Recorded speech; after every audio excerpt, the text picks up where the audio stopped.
आज बताए मेरा ये भरोसा कहीं टूट न जाए। कृष्णचंद्र भगवान की राधे राधे। अब सुखदेव बाबा ने परीक्षित से पूछा, आवाज थोड़ा मेरा गड़बड़ा दिया, अभी आप गड़बड़ाए हैं। तो परीक्षित अब तो थोड़ी देर में तुझे तक्षक डसने वाला है, इस शरीर को तू छोड़ने वाला है, बोल अब कौन सी कथा सुनना चाहता है। परीक्षित ने कहा, बाबा लोग भगवान को कहते हैं दीन बंधु, तो क्या किसी दीन को भगवान ने गले लगाया है?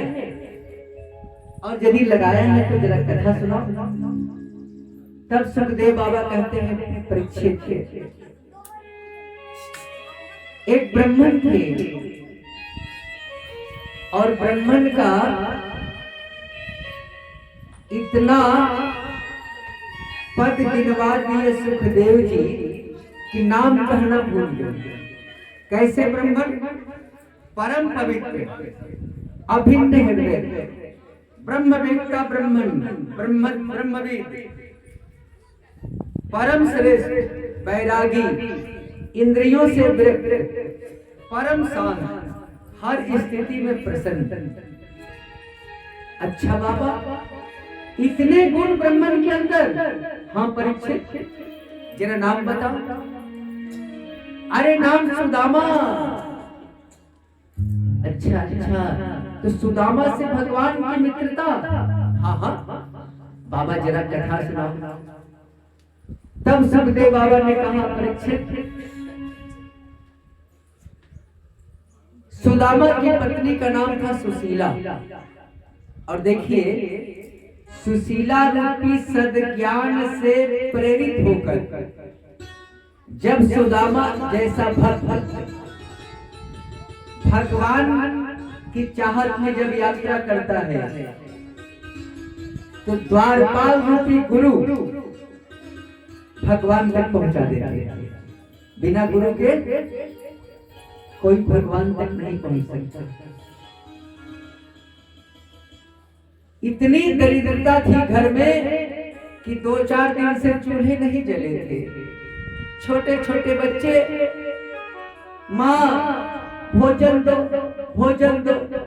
माँ बहलाती थी, तेरे पिताजी भोजन लाने गए हैं, आने तो मिलेगा। और सुदामा जब खाली आते, बच्चे दौड़कर माँ से लिपट जाते और रोने लगते। माँ पानी पिलाकर कहती, बेटा सो जा, तुझे कल भोजन में जरूर दूंगी। सुदामा किसी के आगे हाथ नहीं फैलाता। अब एक दिन की बात सुन परीक्षित, भगवान ने सोचा कि मेरे पास आने वाला नहीं है, ये मर जाएगा भूखे, लेकिन नहीं मानेगा। भगवान ने ब्राह्मण का भेष बनाया और सुशीला के दरवाजे पर पहुंच गए। भिक्षाम देहि, सुदामा जी घर में नहीं थे। सुशीला ठिठक गई, किस ब्राह्मण को मैं भिक्षा में क्या दूं? घर के चारों कोने में ढूंढ मारी, कुछ नहीं मिला। दरवाजे पर आई, बोली, बाबा मैं तुझे भिक्षा नहीं दूंगी। क्यों? क्यों नहीं दोगी? तो मेरे पास कन्या का जन्म हुआ है मेरे घर में। कन्या का जन्म? हाँ बाबा, दरिद्रा रूपी कन्या का जन्म हुआ है, और जिसके यहाँ दरिद्रता आ जाएगी, लेना देना अपने आप बंद हो जाएगा। ऐसा मत समझना कि सूतक में दान नहीं दिया जाता, ना ना। जिस समय गरीबी आ जाएगी, देना लेना कैसे ही बंद हो जाएगा। यदि अमीरी है तो हर अवस्था में, हर परिस्थिति में दान दो। परहित सरिस धर्म नहीं, हर परिस्थिति में दान दो। अरे गायत्री तंत्र में तो यहाँ तक लिख दिया गया है, असुचिरवा सुचिरवा अपि गच्छन तिष्ठन यथा तथा, चाहे शुद्ध हो अशुद्ध हो, चल रहे हो बैठे हो, यत्र तत्र गायत्री प्रजपे धीमान जापत पाप निवर्तिते। चाहे संसार में हो या मंदिर में हो, शुद्ध हो अशुद्ध हो, गायत्री जपो पाप कटेगा। तो दान किसी भी अवस्था में दिया जा सकता है, लेकिन गरीबी आ गई तो देना लेना अपने बंद हो जाएगा। अच्छा अच्छा समझ गए, तेरे यहाँ दरिद्री रूपी बेटी का जन्म हुआ है। हाँ बाबा। अच्छा, बेटी एक गिलास पानी पिलाएगी।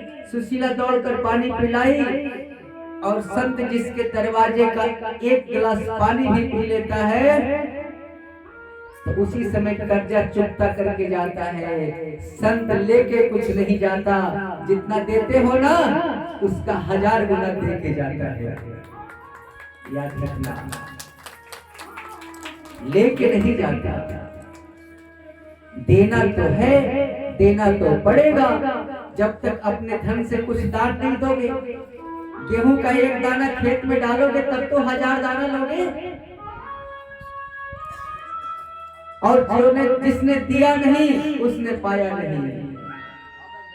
तो संत ने कहा, बेटी तुझे पता है तेरे पति का मित्र है द्वारिकाधीश भगवान श्री कृष्ण। अरे बेटी कह देना, एक बार यदि चले जाएंगे तेरे पति तो तेरी दरिद्री जन्म भर के लिए खत्म हो जाएगी। सुशीला को आश्चर्य हुआ कि मेरे पति का मित्र द्वारिकाधीश, आज तक कभी कहा नहीं। और आजकल हम लोग किसी एमएलए के साथ फोटो खिंचवा लेंगे तो 10 लोगों को दिखाएंगे, देखो देखो मेरा मित्र एमएलए है। और प्रधानमंत्री के साथ फोटो खींच गया तब तो दुनिया में रहने ही नहीं देंगे किसी को। और सुदामा के मित्र भगवान, आज तक सुदामा अपने पत्नी से नहीं कहा। सुदामा जी जब आए तो बच्चे फिर दौड़े, बाबा खाना दो खाना दो। उस दिन भी सुदामा की झोली में कुछ नहीं। सुशीला बच्चों को पकड़ करके सिमट ली, सीने से लगा ली, बेटा पानी पी, सो जा। बच्चे जब सो गए तब सुशीला अपने पति से कहती है, आपके मित्र द्वारिकाधीश हैं, क्या मिलने का इच्छा नहीं करता? सुदामा बोले, अरे सुशीला, मिलने का तो इच्छा करता है, फिर सोचता हूं जाऊंगा, पहचानेगा नहीं पहचानेगा, वो द्वारिकाधीश बन गया है। अरे एक बार चले जाओ ना, सारी दरिद्री दूर हो जाएगी। सुदामा बोले, अब तो मैं किसी भी कीमत में नहीं जाऊंगा। मैं जाऊंगा तो नोट मांगने जाऊंगा, माल कमाने जाऊंगा। सुदामा समझ गई, सुशीला समझ गई कि ऐसे जाने वाले नहीं। अच्छा मिलने जाओ। तो सुदामा बोले, देख सुशीला, मित्र के घर खाली हाथ नहीं जाना चाहिए। 4-5 जगह खाली नहीं जाना चाहिए, कथा में, मंदिर में, माता पिता के यहाँ, गुरु के यहाँ, मित्र के यहाँ खाली। सुशीला बोली कि आप तैयार हो जाओ, हम कछु प्रबंध करते हैं। 10 घर में गई तो 4 घर से 4 मुट्ठी चावल मिले, 4 तरह के लेके आई। अब पोटली बांधे तो कैसे बांधे, कोई कपड़े नहीं। एक सड़ी हुई धोती थी, उसी को 4 तह मोड़ दी और मोड़ करके एक गट्ठर बना दिया। एक तह से वो नहीं बांधा जाता, 4 बार मोड़ करके बांध दी। 4 मुट्ठी चावल।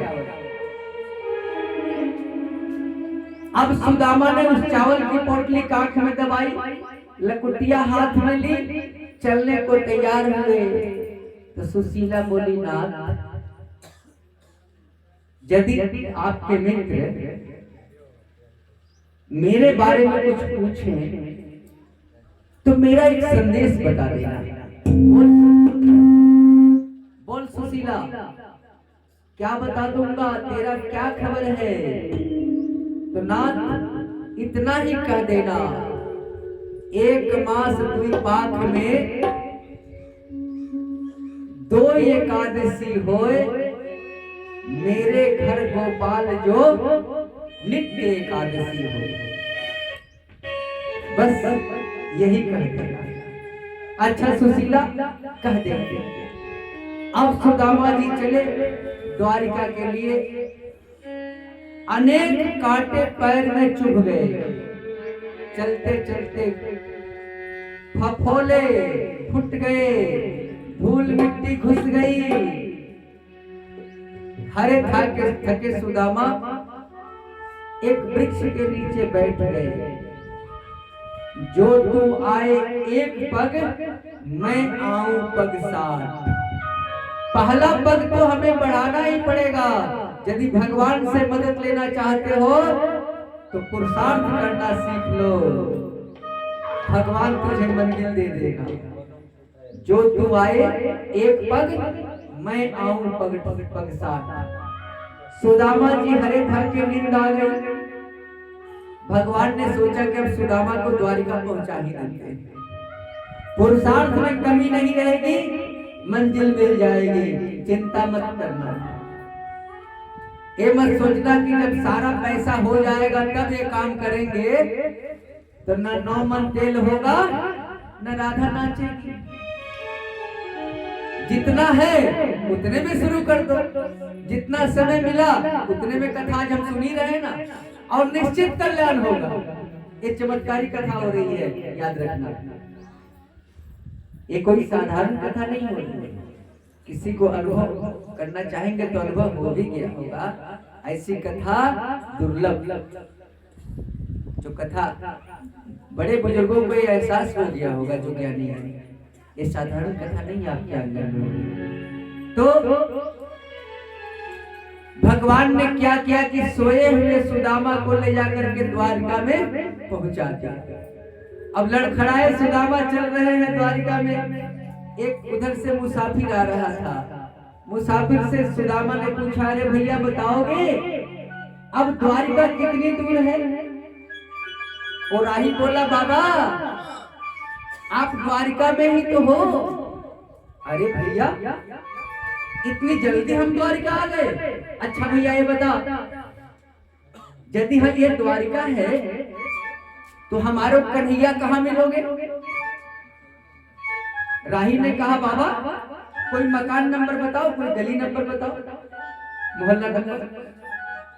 तो सुदामा जी बोले, देख भाई वो मेरा बचपन का सखा है, उसका नाम है कृष्ण। राही थोड़ा सा घबराया, बाबा कहीं तुम हमारे महाराज का तो नाम ले रहे? नहीं ले रहे। अरे हाँ हाँ भैया हम तेरे महाराज के मित्र हैं। राही बोला, महाराज का नाम ऐसे नहीं लिया जाता। कैसे लिया जाता भैया? उनका नाम है श्री श्री 1008 द्वारिकाधीश कृष्णचंद्र महाराज। सुदामा को आश्चर्य हो गया, अरे भैया मेरे मित्र को इतना बड़ा नाम हो गया।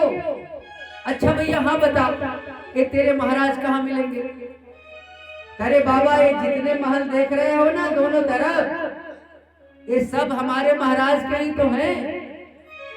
भागवत में तो लिखा हुआ है कि एक बड़ा सा दरवाजा दिखाई पड़ा, सुदामा जी उस दरवाजे में घुस गए और अंतःपुर तक चले गए। लेकिन नरोत्तम दास ने थोड़ा सजाया है इसको। द्वारपाल के पास पहुंचे, द्वारपाल से बोले कि हमें सुदामा कृष्ण से मिलना है। तो देखिए भजन क्या है, भजन के द्वारा हम लोग इसका आनंद लें। देखो देखो ये गरीबी का हाल, कृष्ण के दर पे विश्वास लेके आया हूँ। मेरे बचपन का यार